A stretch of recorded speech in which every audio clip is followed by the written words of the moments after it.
Hello and welcome to the channel. My name is Mel and I am a knitter, crafter, bit of everything, living on a small holding or a small homestead on the Northern Islands of Scotland, on the Orkney Islands to be precise. I don't know why I said Northern Islands.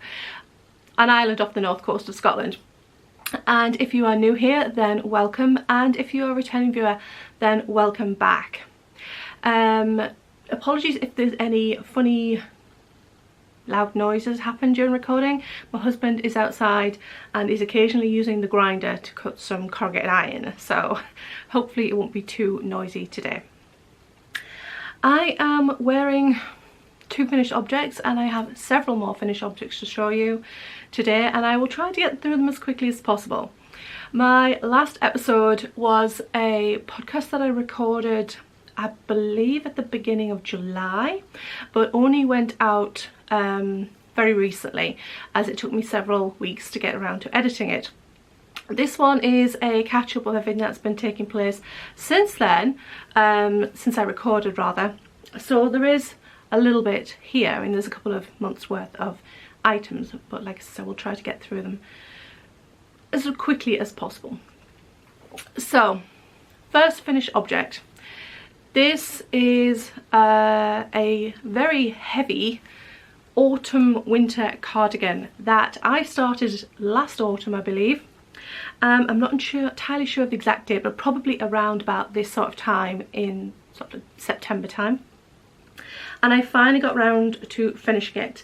It was a little bit of a slog. There is a lot of yarn in this. It is knit flat, and fortunately it is an Aran weight, so it's relatively quick to knit, although with it having a stitch pattern in and knitting flat, which is not really my preferred way of knitting, it did take me a little time.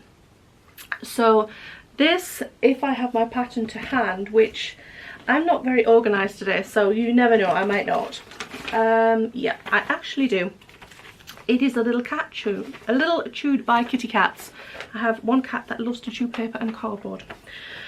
It is a combination of two patterns, like I said. The main pattern that I used is the Bly cardigan by Amy Christophers.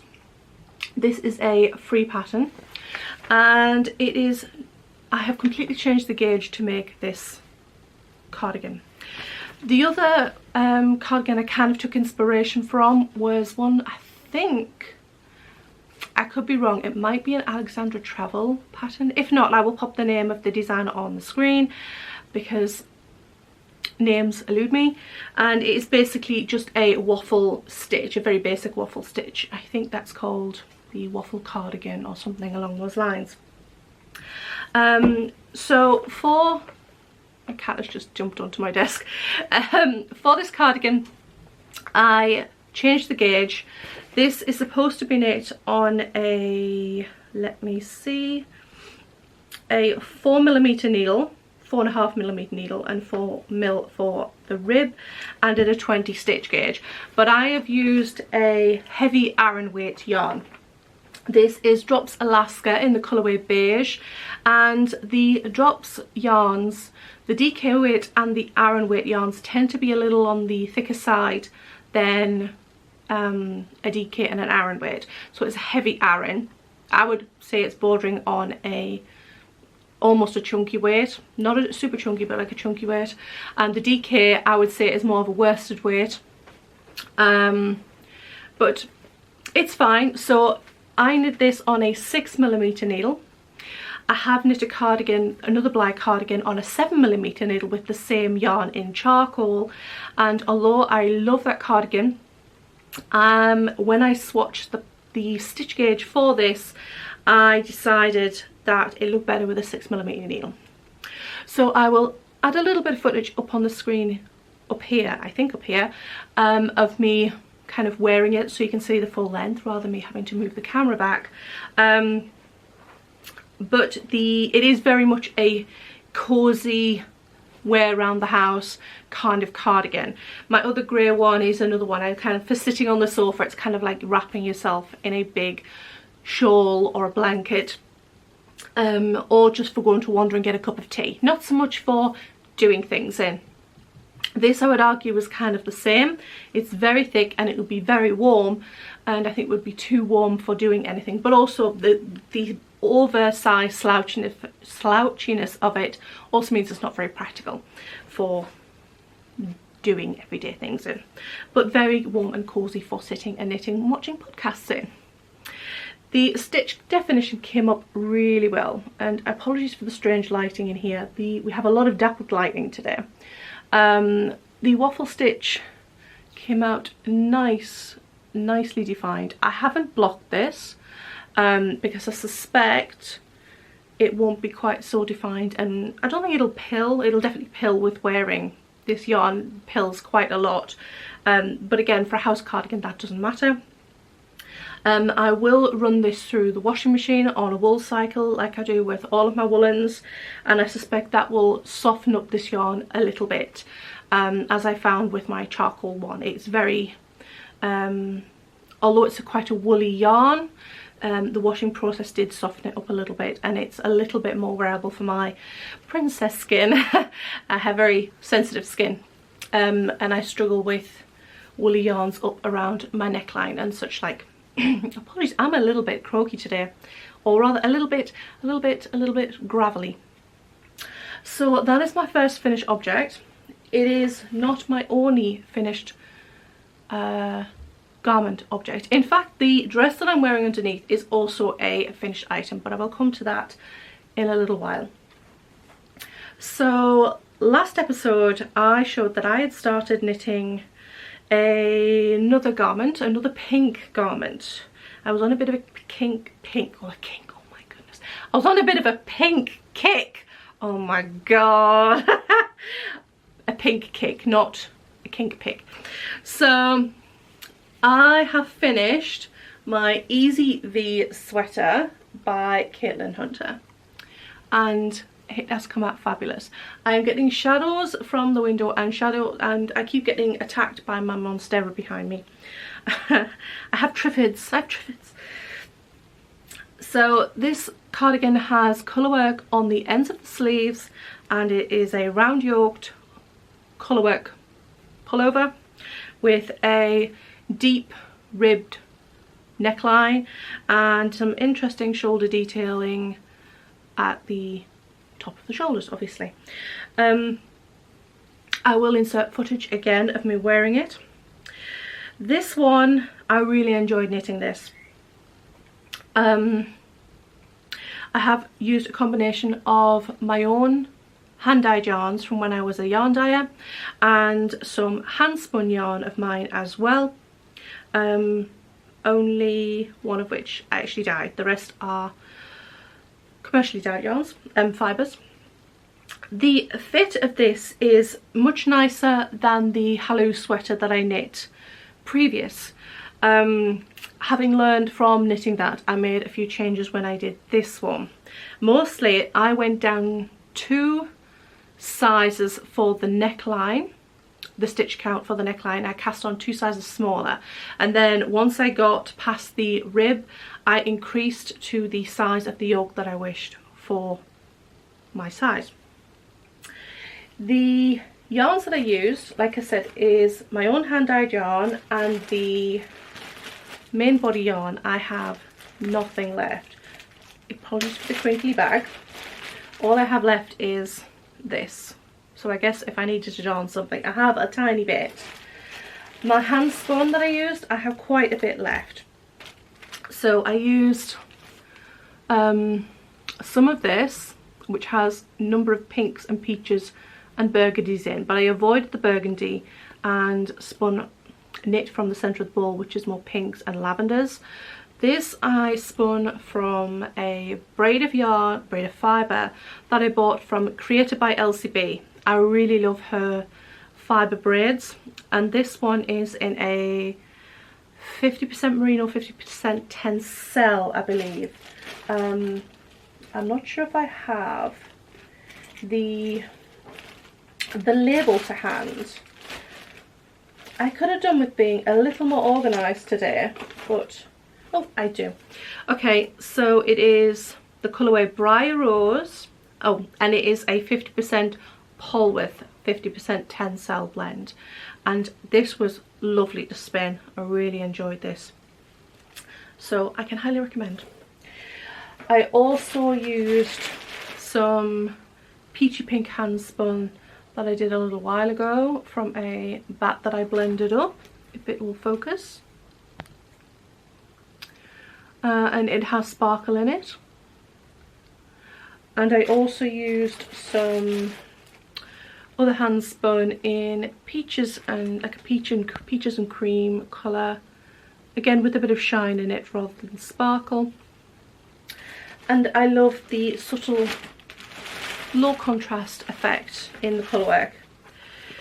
Like I said, the pattern is the Easy V by Caitlin Hunter, and she originally used Spin Cycle yarns for the design, like her and several well-known designers do, but Spin Cycle is incredibly expensive. My tip would be to go on Etsy and find a hand spun yarn spinner. Find a spinner who spins hand spun yarns, and you will get some beautiful yarns for probably less than Spin Cycle, and also somebody that's put love and attention into, not that Spin Cycle don't, but you will be putting the money in the pocket of a small business that could probably do with the money more. I used to sell hand spun yarns on Etsy, and the amount of work that goes into it is you get paid pennies really for the amount of hours you put in. So, you know, support small businesses. So yes, I'm really happy with it. I did a regular 1x1 rib for the bottom. The sleeves, I did a 1x1 rib and a, did I do an I-cord? I think I did I-cord bind off. I finished this a few weeks ago and now I don't remember. Or did I bind off in... No, I bound off a stretchy bind off. A stretchy bind off in knit, but you do a row of knit after the rib, so it gets this unusual effect on the end, which is why I wasn't so sure if I had done an I-cord. I didn't do that for the bottom, I just did a regular stretchy bind off. Yeah, just a regular stretchy bind off. So I'm really happy with this. It's lovely and warm and cozy, and it's soft because it is, the body of it is merino. It's just pure merino, or is it merino bamboo? Actually, it's merino bamboo. And so it's lovely and soft. It's going to pill terribly because bamboo pills pretty badly, but I don't mind. I don't care. I will wear it happily and nice and cosily in the house. Although now that autumn is upon us, all the autumn knitwear will be coming out. There'll be lots of browns, lots of oranges, lots of forest green, but that's okay, it'll wait. So that is my other garment knitted finished object. Now, if you've been here a while, you will know that I am knitting a box of socks this year. It's the first time I've bothered to make myself knit a whole box of socks. I just knit socks whenever I feel like it. But I decided this was the year. I was on a sock knitting kick. I still am to a certain degree. So I have several socks to get through, and I will get through them quite quickly because they are basically all the same sock. I have a recipe that I have concocted over the years from sock knitting, and it is my preferred method, which is Turkish cast on, toe up, knit 55 rounds or 60 if it's a thin yarn, make a gusset. I do a heel turn in eye partridge, stockinette on the heel flap, 40 rounds or thereabouts for the ankle, and 20 rounds of 2x2 rib for the cuff. The first pair, and another two pairs actually, is in Drops Fable. This one is in the colourway Tex-Mex, and I used the colourway Apple Green for the contrast for these. I'm kind of running out of patterned colourways that I like in the Drops Fable. I've knit most of them now, but that's fine because I think next year, because I will have knit lots and lots of socks for myself this year, and I'll probably knit a few next year, but I think next year I might knit some socks for my husband. He has a few pairs of hand knit socks, but he doesn't wear them every day like I do, but he does enjoy wearing them. So especially over the winter, they're much warmer for when he drives a school bus, and his feet get cold when he's driving, and he's more inclined to wear his woolly socks whilst he's driving in the winter. So I'm thinking if I can convince him that it's perfectly fine to wear handmade socks on a daily basis, because I think, you know, they're for special or for like sitting around where you're not walking in an evening sort of thing, that if he has enough pairs, maybe he'll feel like he can wear them and not worry about ruining them, because that's what they're there for. They're there to wear. So this year, yes, lots of pairs for me. I think these were one from from August knitting, thinking about it, rather than July, because I have some from July and some from August. I can't be 100% sure, but I think this one is last month. This is August. I also have another pair very similar from, I think, from the same colour range in the Fable, which is these ones, and this is Guacamole Mix, again with the apple green as the contrast for toes and heels and cuffs. And again, it's exactly the same. I really enjoy them. Really like them. For these ones, I second guessed myself on doing the green for the contrast, but I'm really happy that I did. I nearly did burgundy, but me and John both kind of consulted and thought about it and moulded over, and we both decided, that sounds so wrong, but we both thought that the burgundy, although it went because of the burgundy in the design, it kind of looked a little boring. Not boring, but the green would be better. It would look more interesting rather than just going for the easy or the most obvious colour. So now it looks like chili and guacamole, kind of. The guacamole mix, I think, was from July. Yes, because there are two from August, and I've not finished my other August pair yet. So another July pair, again, Drops Fable, same recipe, is in this colourway, which I think is ocean print or ocean long print, because they have some that are called print and some that are long print. I think it's just ocean print, and the contrast is beige for all the contrasty bits, but again, exactly the same recipe that I did for all of my socks. I can't get my camera. Let me try and adjust this a moment.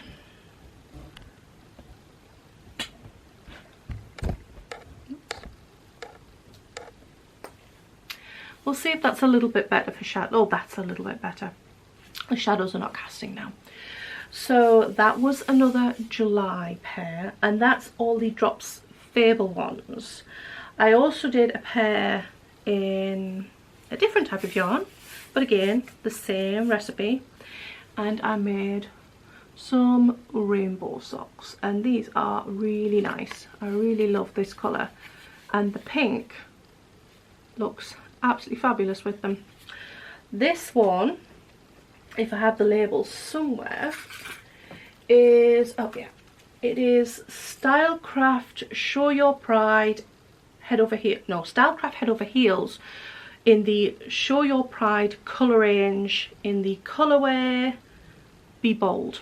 That was a lot to try and get through. And the contrast I used, funnily enough, was Drops Fable in the colourway 109, which I think is rose pink or something along those lines, and it works absolutely fabulously with these rainbow colours. I can hear grinding. I don't know if you can. He's up on the garage roof. He has took all the corrugated. When we moved in, the cottage needed a lot of work. It still needs a lot of work. We are slowly working through it. Anyway, so the garage, the roof, has a line of rotten patches along it. So he's took all the corrugated iron off. He's cut out all the rot. He's adding some corrugated clear plastic window panels and adding the decent corrugated iron back on, which is why it's trimming it down. It's taking the rotten parts off and reattaching it all, and weatherproofing it so that the garage is no longer leaking. So that is what the noise is. So yes, I really love these. I love the feel of this yarn actually. I do like a commercial sock yarn. I like that feeling, you know, when you knit a pair of hand knit socks. And yes, putting on a pair of merino hand knit socks is lovely. They're lovely and soft. They don't last very long. But a pair of commercial sock yarn socks that have got that woolly feel, and you slip them on your feet and you can kind of feel the woolliness. There's something very tactile about it. And I don't like woolly yarns in delicate places, but I don't really think of my feet as delicate. But it does kind of have a nice, it's kind of like when you rub like a woollier yarn in your hands. It's just tactile, and it's the same I think on your feet, on the bottoms of your feet, not the top. But yeah, so this has a lovely feel to it. It feels different to the Fable. That's quite interesting, even though they're both quite woolly yarns. Anyway, I digress. So yes, I have those ones, which I think were July pair as well. I have quite a lot of socks building up for this box of socks. I have at least 2 pairs. Well, I think January had 1 pair, but at least 2 pairs for every month so far of the year, which is a lot of socks. It is a lot of socks. I'm a little concerned there will not be room in my sock drawer for all my socks, and I'll have to rethink where I store them. I have to be careful where I store yarns, because some of the drawers in the bedroom are where it would be more sensible to put them. They're an IKEA unit, and the drawers, when they close, they have a slight gap, which is no good where the wool is concerned, because I don't want to get moths in there and ruin all my work, because that would be a little devastating. Not that we have a big problem with moths, but I did once have an issue with moths here when I had a couple of hand knit, hand spun cowls in the bottom of the wash basket to be washed. And you know, it's one of those things that at the bottom of the wash basket you never get around to doing. Yeah, moths. I had to repair my shawl, so I wasn't best pleased.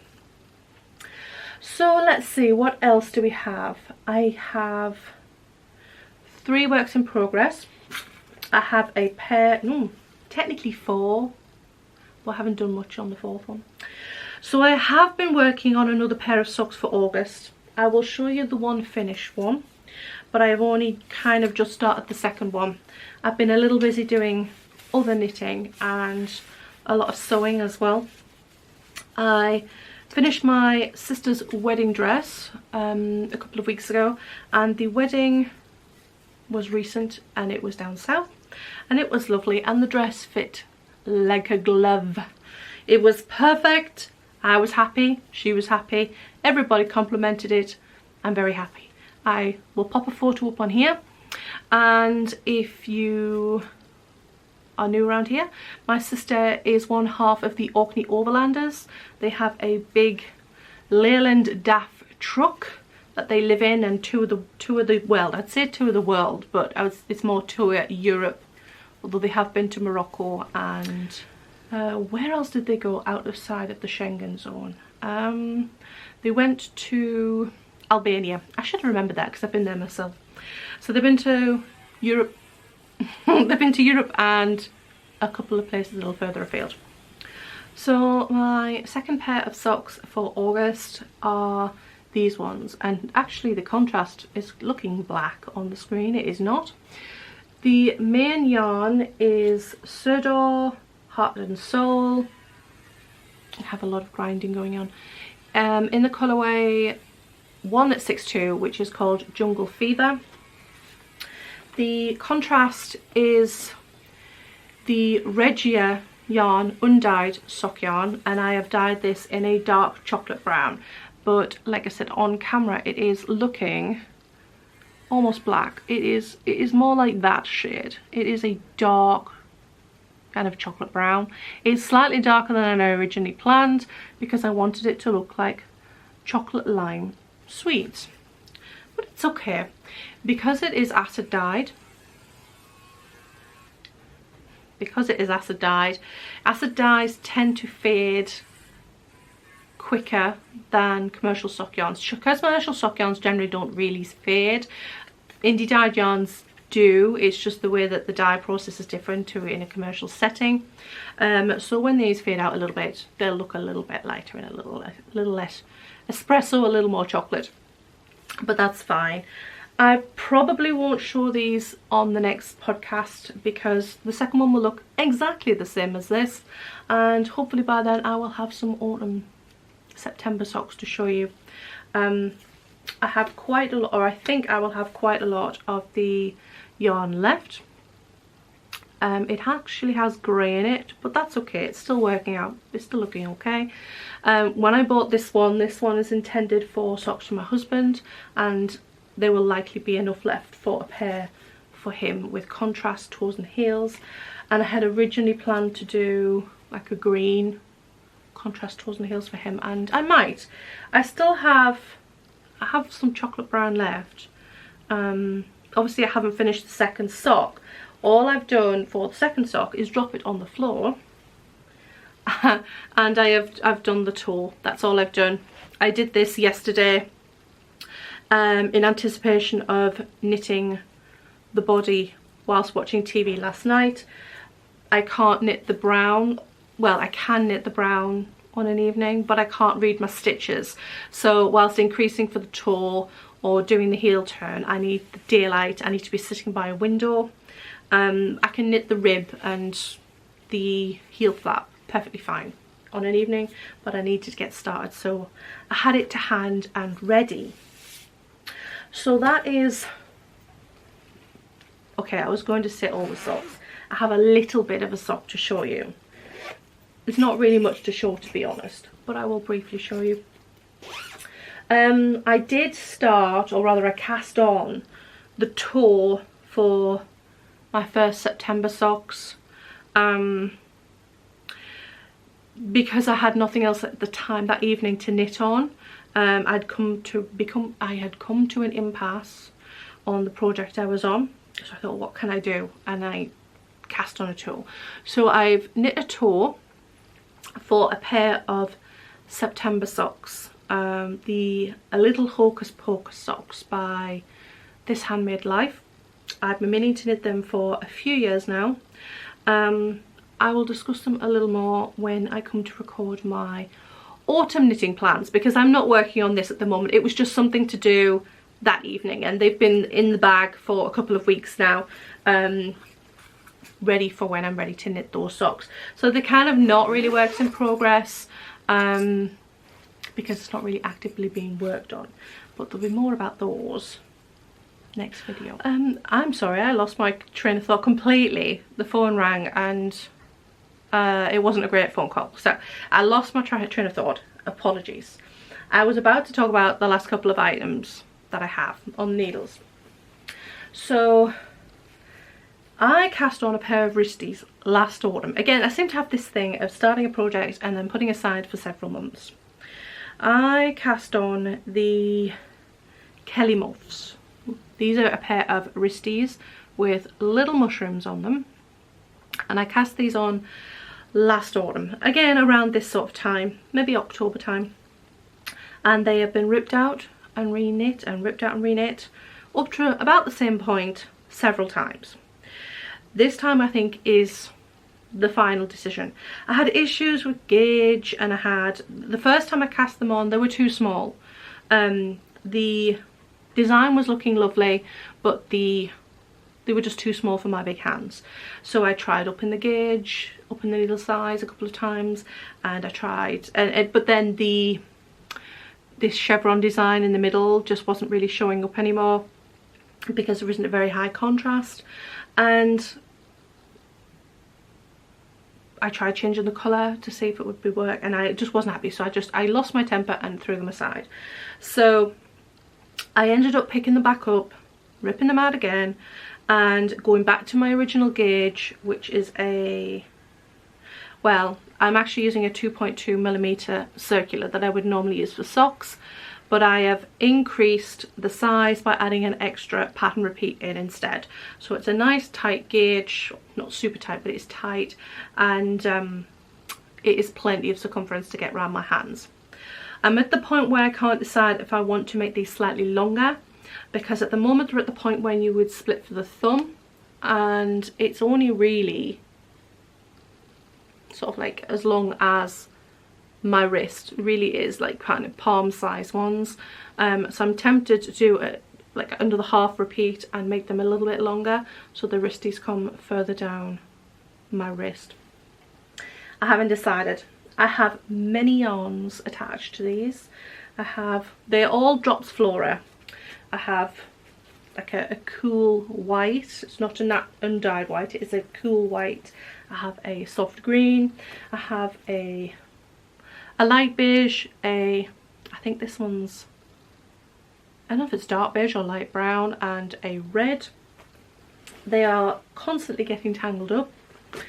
The design is from Fair Isle Style by Mary Jane Mucklestone, and the original wristies I will show you a photo of are really nice. I swapped out the pale beige on the ribbing for a green, and the beige that they've been used on the mushrooms for a white, to make them look a little bit more like a fly agaric. I haven't decided if I'm going to duplicate stitch little spots on them. I think they're a little small. I think it would become too busy, and you wouldn't see the white stalks of the mushrooms, so I probably won't. I think I'll just leave them as is. I'm desperate to get these off the needles soon, but I'm not working on them, so they're not getting off soon. I knit several pairs of wristies a few years ago. I got really into them, and now for some reason I don't enjoy knitting colourwork on small circumference, and yet I did loads. I don't know. I think because when you work a colourwork yoke, your pattern repeat, you're repeating several times, and you can get quite a bit of knitting done. Whereas when you're doing a small circumference, you are constantly checking your chart every few stitches. I think that's what's bothering me. Maybe I didn't used to knit them whilst watching TV on an evening. Maybe that's the difference. So these are the first project I plan on working on this autumn. The other project I'm working on, and nearly finished now, is a shawl. I seem to get the urge to knit shawls in the summer. Every summer. I don't know why. So this is tangled, of course it is. This is the Intrusion shawl, and we're still tangled. Too many needles, too many needle stoppers. This is the Intrusion shawl, and it is upside down because it is a crescent shawl, an asymmetric crescent shawl, which I'm not really going to be able to show very well whilst still on the needles. But next time it'll be finished, and then I'll be able to show it properly. It is gorgeous. It has a secondary cable running through it at the moment because it has a double border, and I'm nearly finished the first border. It has a secondary overlaying border. And this shawl is meant to look like rock formations, hence the name Intrusion, and it is going to be large. It's going to be very large, and I'm very happy about it. This one has been on my to-do list for quite some time. It is designed by Smine, and the design looks like this when finished. It is in black and white because my printer, like you see, it has a double border. It is supposed to be a picot edged border. Last night I got maybe a fifth of the way, quarter of the way through the border, and I realised I wasn't going to have enough yarn by half. I was not happy. I had to rip out all that picot edging this morning. But what I've decided to do is just do a regular stretchy bind off in knit, and I will do that for both of the borders. And I think, to be perfectly honest, I think I will prefer it, because otherwise a picot edge, you've got to block every picot, every little bit, all these little bits, so they don't look all twisty turny and not look right, and that drives me crazy.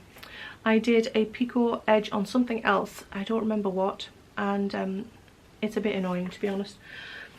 The yarns I've used are both hand spun yarns, the fibre of which I bought at the the Edinburgh Yarn Festival, I think in 2017, I think. It was the last one that they did anyway. The contrast yarn, the contrast fibre or handspun yarn, is this one. Both the fibre bats, or there was 3 bats, 1 bat in the contrast, 2 in the main colour, were bought from, oh my giddy aunt, who were they? Spin City Fibre? Is it Spin City Fibre? If not, I will pop it up on the screen. This one is in the colourway Azurite, as my mum would say, and I don't know which one's right, so I'm calling it Azurite. It is gorgeous. It's all these rich blues and turquoises and gold shine and sparkle through it. And the main colour, which I don't have much left of and is all squashed up together because I've just unravelled it this morning, is in the colourway Snow Queen, which again is in these like kind of turquoises and cool blues and slightly pale aquas and lots of sparkle.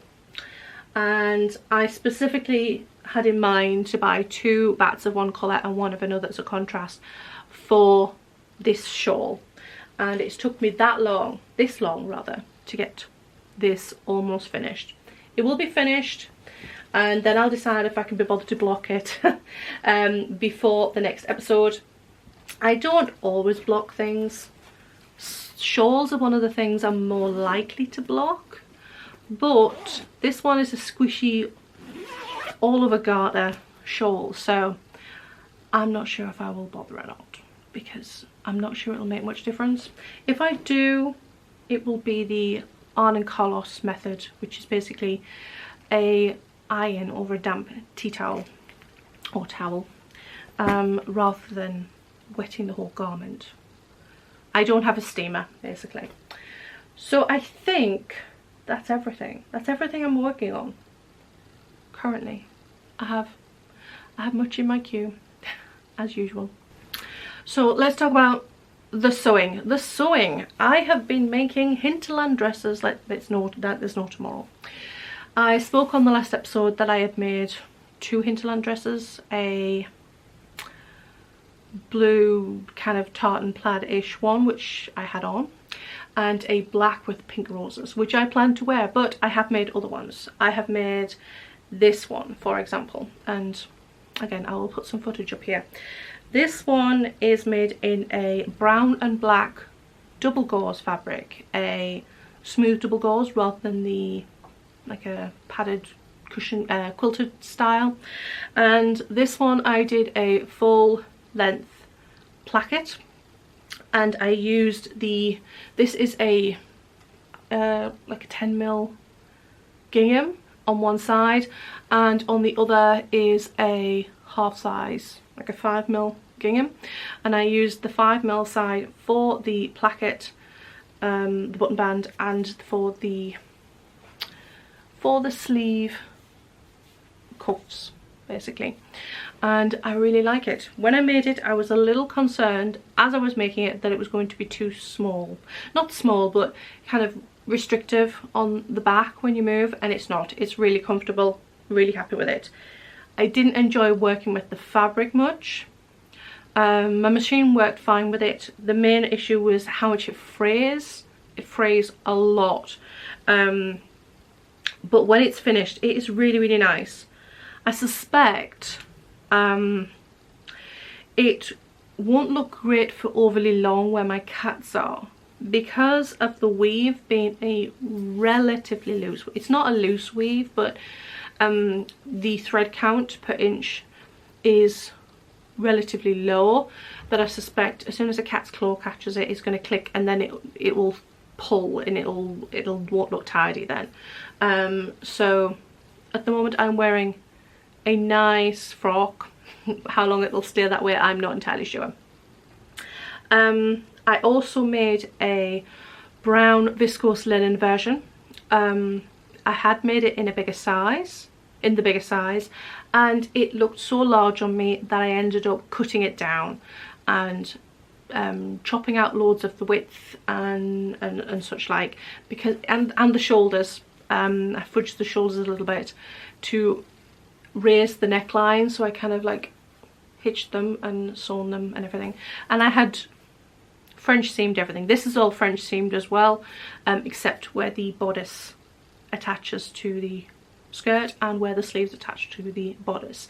Those have been overlock stitched. I do like a French seam. I think it makes a much neater finish. And I did the same with the brown viscose linen version. The linen originally was a pale apricot colour, and what I was thinking of buying a pale apricot fabric to make a dress for myself when it's almost the exact same colour as my skin is beyond me. It would have looked odd. So I dyed it a chocolate brown, like a mid chocolate brown, a milky chocolate brown, and it looks much better. I have yet to wear it properly because I'm kind of living in this dress right now because I love it that much. What else has been happening around here? Well, like I said, husband's working on the garage roof. We have been working on finishing up the landing, so if I have paint in my hair, it's because I've been painting up there, and we're hoping to get that finished in the next few days. John's just been taking advantage of the weather whilst we've had a couple of nice days to get the roofs done. This year has been the year of the roofs. Chicken shed's has been refelted. The garage roof is being repaired, and we have the sun lounge roof to stop leaking, which is an ongoing problem. Attached rooms to buildings never really as weathertight as like a proper, you know, like just a one roof run type of thing. So it's a bit of an issue. So nice weather means outside roofs. We have apples about to come off our trees very soon. We've had a couple of windfalls fall off. They are sitting on the bench till there is enough to make an apple pie. And we have possibly Vlogtober coming up. I haven't 100% decided. I'm tempted because my filming mojo seems to be back, which is great. So hopefully that will be coming up soon as well. So I think I'm going to leave it there for today. I have more painting to do and I have more sanding to do, so I'll be all covered in dust and I'll have to get changed again. And I think that's it. There's not an awful lot happened that's worth reporting other than the sister's wedding. So okay, I shall see you on the next episode. This one's going to be another longish one for me. Apologies for that, but hopefully I can keep up to date now and things will be a little shorter next time. So I shall see you on the next video, and thank you for watching. Bye bye.